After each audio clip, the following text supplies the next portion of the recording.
Halo semuanya, Assalamualaikum warahmatullahi wabarakatuh. Salam sejahtera, Shalom, Om Swastiastu, Namo Buddhaya, Salam Kebajikan.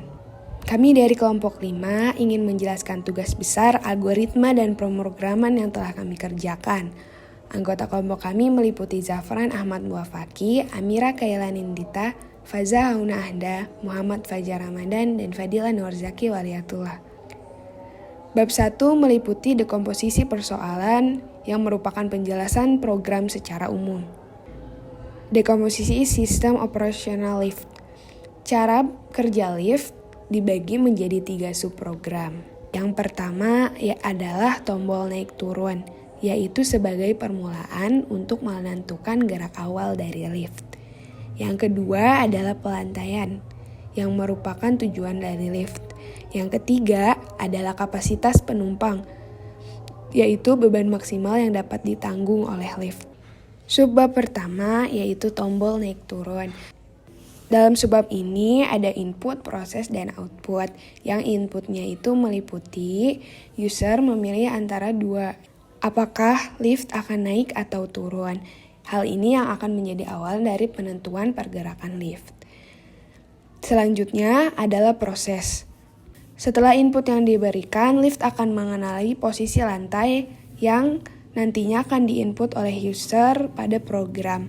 Dan gedung ini diset oleh program dari lantai 1 hingga lantai 5. Yang terakhir adalah output. Apabila posisi lantai berada pada lantai paling atas, yaitu lantai 5, dan penumpang memilih naik, maka lift tidak akan berjalan. Begitu juga dengan pemilihan turun dengan posisi lantai paling bawah yaitu lantai 1. Di luar itu maka lift akan beroperasi dengan normal.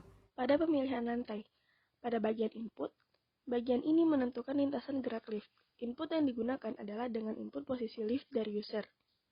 Pada bagian proses, lift memproses pemilihan lantai tujuan yang dilakukan program secara random dengan sistem list atau array. Pada bagian output, lift akan menuju lantai yang telah menjadi tujuan dari awal yang ditentukan secara random. Diasumsikan keinginan penumpang muncul secara acak dengan jumlah lintasan sesuai jumlah penumpang yang ada di dalam lift. Pada jumlah penumpang, pada bagian input, user memasukkan input jumlah penumpang yang naik ke dalam lift. Diasumsikan kapasitas maksimal penumpang sejumlah 10 orang. Jadi saat user menginput jumlah penumpang yang naik ke dalam lift, dan jika ditotal dengan jumlah penumpang yang telah ada dalam lift itu tidak bisa melebihi 10 orang. Proses program mengenali jumlah penumpang. Pada bagian output, jumlah penumpang akan menentukan apakah lift dapat bergerak atau tidak. Jadi apabila total penumpang dalam lift melebihi beban maksimal atau 10 orang, maka lift tidak akan beroperasi. Lalu kita masuk ke bagian simulasi singkat pemrograman. Yang pertama ada konsepnya. Untuk setiap iterasi proses, sistem akan menampilkan input naik turun, posisi lantai saat itu, jumlah orang yang menaiki lift, dan print pintu terbuka dan tertutup. Dan outputnya adalah dalam setiap iterasi proses berupa lintasan yang keluar sejumlah banyak penumpang, print pintu terbuka tertutup, jumlah orang di dalam lift, orang yang keluar, kemudian input lagi jumlah orang yang baru naik. Berikut adalah contoh inputnya. Dan ini merupakan contoh outputnya. Bab 3. Bentuk program. Dalam membuat program, pertama kita akan membuat fungsi naik terlebih dahulu, di mana di sini A1 akan terdefinisi sebagai posisi lantai dan A adalah total penumpang. Lalu kita membuat array data lantai sepanjang banyaknya penumpang agar semua tujuan dari penumpang dapat tertampung dalam array. Selanjutnya kita membuat data dari frekuensi lantai. Array ini berfungsi menyimpan data dari banyaknya orang yang bertujuan ke lantai 1 di data ke-0 hingga lantai 5 di data ke-4. Karena di sini hanya terdapat 5 lantai, cukup membuat array dengan panjang 5. Di sini kita membuat B sebagai jumlah penumpang yang ada di dalam lift. Karena pada awal isi penumpang lift jumlahnya sama dengan input A, maka kita bisa tulis B sama dengan A. Lalu kita membuat kondisional di mana jika penumpang dalam lift tidak melebihi dari batas maksimum yang telah dibuat yaitu 10 orang, maka lift akan bekerja. Setelah sesuai dengan kondisional pertama yang akan dilanjutkan dengan looping untuk menentukan tujuan dari masing-masing penumpang. Kita di sini menggunakan random range untuk merandom angka dari satu lantai di atas posisi saat ini hingga lantai tertinggi yaitu 5. Inilah mengapa kita membutuhkan untuk mengimport random pada sebelumnya. Setelah didapatkan seluruh data, maka array akan terisi dan kondisi looping kedua bisa dijalankan. Looping kedua berfungsi untuk membuat program mengeluarkan output sesuai dengan kondisional yang ada di dalamnya. Jika kondisional di mana B yang isinya adalah jumlah penumpang saat ini lebih besar dari daya tampung maksimum lift, maka lift akan kelebihan muatan sehingga looping kedua akan berhenti dan meminta penginputan ulang nantinya. Jika kondisional di mana array frekuensi lantai tidak sama dengan 0 terpenuhi, maka program akan bekerja seperti seharusnya dan mengeluarkan output posisi lift setelah bergerak dan jumlah penumpang yang turun. Di sini kita diminta untuk menginput jumlah penumpang yang akan naik sehingga C adalah penumpang yang baru saja naik dan nilai B yang baru adalah nilai B yang saat ini ditambah dengan C, yaitu orang yang baru naik, dan isi dari array frekuensi lantai pada data ke X, yaitu banyaknya orang yang turun. Setelah looping kedua selesai, maka program akan mengeluarkan output sisa penumpang dalam lift.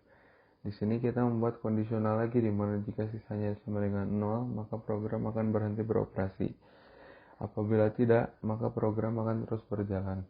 Jika posisi lantai saat ini adalah lantai 5 atau di mana X sama dengan 4, yang menunjukkan bahwa posisi lantai saat ini adalah 5, maka input yang diterima hanyalah turun saja karena sudah tidak ada lagi lantai di atas lantai 5. Setelah menerima input turun, maka program akan memanggil fungsi turun yang telah dibuat.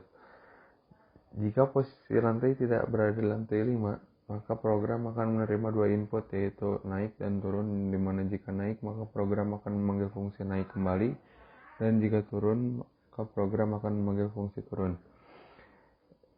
Adanya else di sini itu untuk kondisional pertama, di mana jika penumpang tidak melebihi dari daya tampung maksimum dari lift, maka program akan bekerja. Sebaliknya di sini, jika kondisinya penumpang melebihi nilai maksimum daya tampung maksimum dari lift, maka program akan meminta input kembali sehingga didapatkan jumlah penumpang yang sesuai dengan kondisional pertama tadi. Selanjutnya kita akan membuat fungsi turun. Hal-hal di sini tidak jauh beda dari fungsi naik, hanya saja kita membuat data dari data ke 1 untuk lantai ke 1. Di sini jadi data ke 0 dibiarkan kosong karena tidak ada lantai 0, sehingga panjang array dari frek lantai 2 itu 6. Di sini juga menunjukkan jumlah penumpang lift saat ini. Kondisionalnya juga sama seperti fungsi naik, dan looping pertama untuk menentukan tujuan dari setiap penumpang pun sama. Perbedaannya hanya terdapat di looping kedua, di mana di fungsi ini looping akan berkurang dari nilai terbesar ke terkecil. Sisa dari fungsi ini akan sama seperti fungsi sebelumnya. Terakhir, program akan menerima input, yaitu program akan berjalan naik atau turun, dan jika naik maka akan memanggil fungsi naik, dan jika turun maka akan memanggil fungsi turun sesuai dengan yang telah dibuat sebelumnya. Pertama, kita akan menjalankan programnya terlebih dahulu.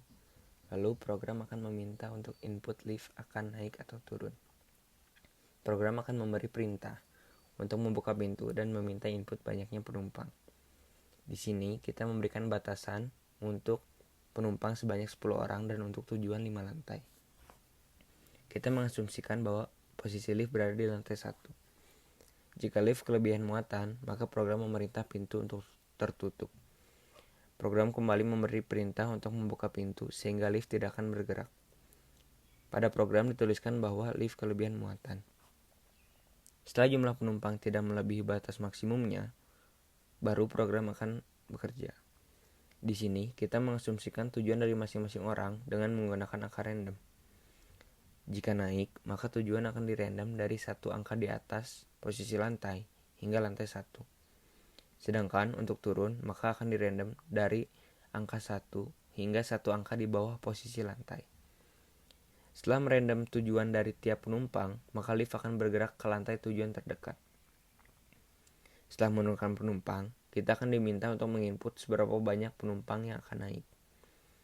Jika penumpang yang akan naik ditambah dengan penumpang yang tersisa di lift lebih banyak dari jumlah maksimum penumpang, maka kondisi ketika lift kelebihan muatan kembali terjadi. Maka program akan meminta untuk menginput seberapa banyak lagi orang yang akan menaiki lift. Setelah sesuai, maka lift akan berjalan kembali seperti sebelumnya. Kita akan terus diminta input berapa banyak orang yang akan naik di setiap lift. Setelah tujuan terjauh tercapai, lift akan meminta input apakah lift akan kembali naik atau turun.